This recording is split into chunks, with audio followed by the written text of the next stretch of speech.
the ramps that we built on Tuesday.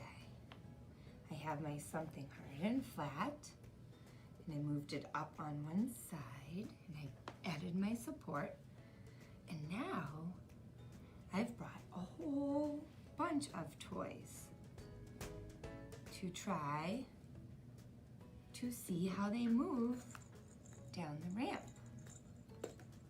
I had so much fun playing, I continued to play, and I noticed things move differently. So, let me show you what I mean. I have a can of Play-Doh.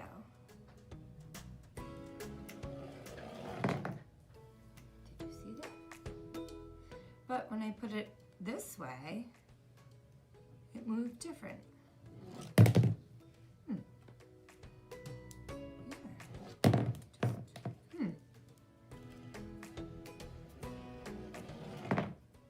So the more I tried things, the more I discovered things.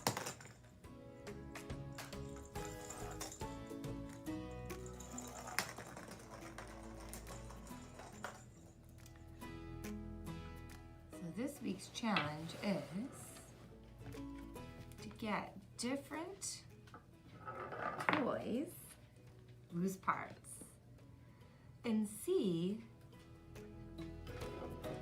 how you can make them move down your ramp.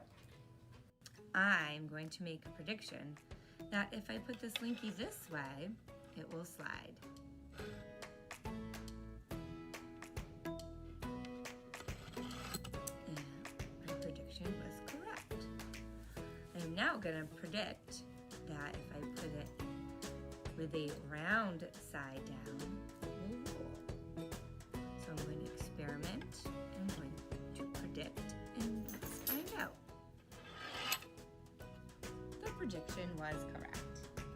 So now it's your turn to use your different toys to make predictions and experiments and explore all the different ways things can move. How many different ways do your toys move?